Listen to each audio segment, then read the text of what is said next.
Salut, c'est Monsieur Greux. Comme toutes les personnes qui font de la vidéo, j'ai des gros problèmes de stockage de données. Tout simplement parce que la vidéo prend beaucoup de place sur les disques durs.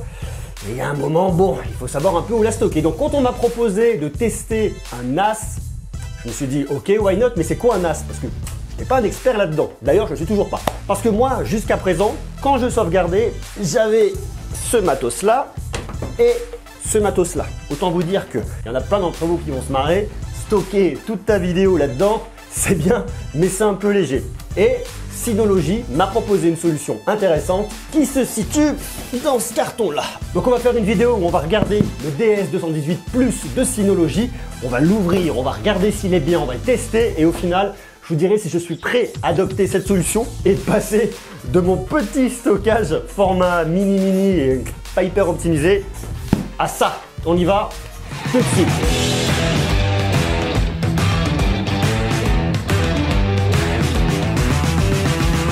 Voici le monstre. On va essayer de l'ouvrir, voir un petit peu comment c'est fichu à l'intérieur. Hop, c'est là, pas que je fasse n'importe quoi. Là.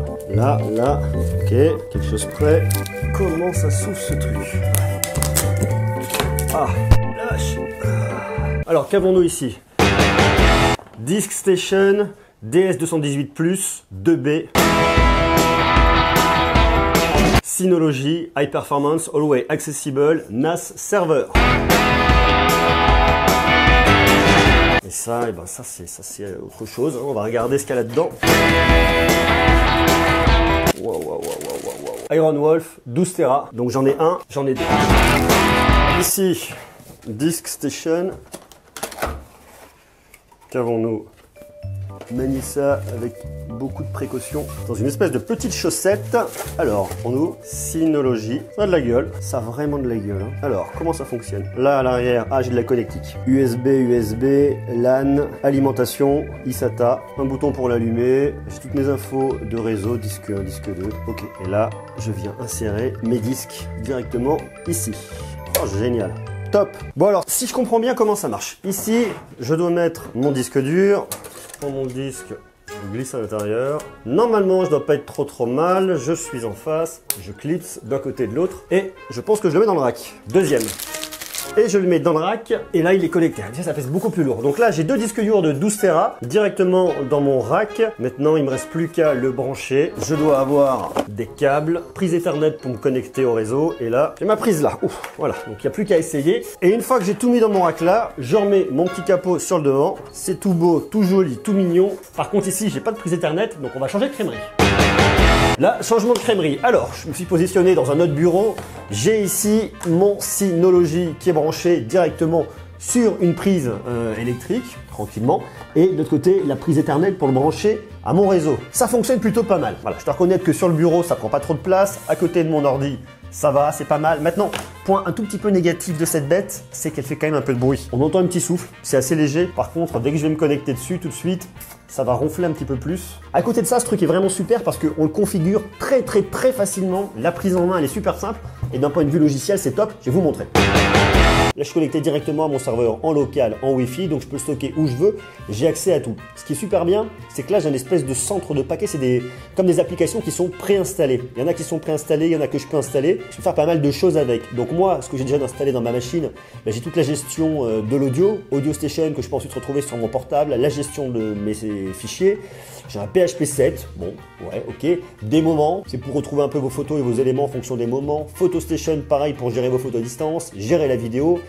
De la sauvegarde avec le backup, USB copy, bon voilà, après il y a d'autres trucs, je ne sais pas encore exactement à quoi ça sert parce que je ne suis pas un professionnel de tout ça, et ensuite vous avez toutes des choses que vous pouvez installer. Donc ça c'est super parce qu'on peut faire des sauvegardes pour Office, pour Microsoft Office, vous pouvez installer un antivirus, la gestion de calendrier partagé, la gestion du cloud, un chat. Alors, il y a pas mal de trucs que vous pouvez installer et ça c'est vraiment bien. Vous pouvez aller jusqu'au forum du PHP BB, je crois, j'ai vu des choses comme ça. Vous pouvez installer de WebStation, voilà, il y a pas mal de trucs. Du Joomla, du Drupal. Donc si vous voulez vous faire un serveur web, vous pouvez aussi le faire. Alors après, je sais pas si en termes de puissance, ça sera largement suffisant. Mais par contre, ce qui est génial, c'est que pour quelqu'un comme moi, ce qui est vraiment bien, c'est la gestion de vos photos, de vos vidéos à distance pour vous connecter, c'est super. Après, vous avez un petit panneau de configuration ici. Vous pouvez gérer vos utilisateurs, vos groupes, votre accès externe, votre Quick Connect pour vous connecter de votre portable où que vous soyez, toute la gestion de fichiers. Enfin, c'est vraiment une interface qui est très simple. Là, j'ai une application sur mon portable qui s'appelle DS Photo qui me permet de retrouver mes albums avec toutes mes photos à distance. Donc là, j'ai mis quelques photos du CES. Et ce qui est génial, c'est qu'à distance, je peux me connecter soit sur mon Wi-Fi en local ou sinon directement partout dans le monde en 4G ou en Wi-Fi n'importe où dans le monde. J'ai accès à toute ma banque d'images, j'ai accès aussi à toutes mes vidéos, tout ce dont j'ai besoin. Je peux le récupérer directement et l'importer de mon NAS qui est positionné dans mon bureau jusque dans mon téléphone. Et pareil pour mon ordinateur, tous les fichiers que j'ai dans mon NAS, quel que soit l'endroit où je sois dans le monde, je peux être par exemple au CES à Vegas, je peux être n'importe où, je peux tout récupérer dans mon NAS, le prendre dans ma bécane. Dès lors que j'ai une bonne connexion internet, je peux tout récupérer et ça, c'est vraiment génial. Alors au final, que penser de ce NAS? Parce que c'est vrai qu'à la base, j'y connaissais absolument rien. Je m'étais posé la question de stockage, à me dire bon, il va me falloir un disque dur encore externe, encore un autre. Mais l'idée d'avoir une machine comme celle-là sur laquelle je peux me connecter n'importe où dans le monde pour avoir accès à mes données. Après, c'est pareil, je peux même faire de la surveillance. Par exemple, pour mon studio, je peux poser une caméra par IP, avoir ça dans un local technique, de pouvoir surveiller mon studio, de pouvoir enregistrer si jamais il y a des mouvements. Et ça, c'est vraiment bien. Donc, au final, une petite boîte comme ça qui coûte pas très cher, avec 2 disques, qui me permet d'avoir un doublon au niveau de mes sauvegardes, c'est vraiment super. Bravo Synology, merci de m'avoir permis de découvrir le système NAS. Ça, c'est plutôt bien. Et je suis plutôt satisfait. Et je pense que c'est un produit sur lequel je pourrais me positionner. Bon, et vous en pensez quoi? Est-ce que vous avez déjà du NAS pour vos sauvegardes, pour votre gestion, pour votre machine? Est-ce que ça pourrait vous intéresser? Et si oui, si vous l'utilisez, ce qui m'intéresse, c'est vraiment de me dire quelle utilisation vous en avez. Alors j'imagine la sauvegarde parce que c'est probablement l'utilisation de base. Est-ce que vous l'utilisez en tant que serveur? Est-ce que vous l'utilisez pour du serveur web? Est-ce que vous l'utilisez pour du serveur de jeu? Il y a énormément de possibilités. Marquez-moi tout ça en commentaire. Je suis vraiment curieux, puis ça peut me permettre aussi, moi, de voir de nouveaux horizons par rapport à ma création, par rapport à tout mon travail, à tout ce que je fais sur YouTube. Donc vous marquez tout ça en commentaire, on se retrouve très bientôt. Marquez-moi tous vos avis, questions, interrogations, suggestions directement tout en bas. Merci à vous d'être toujours plus nombreux, toujours plus nombreuses. On se dit à très bientôt. Je vous fais des gros bisous, soyez sages.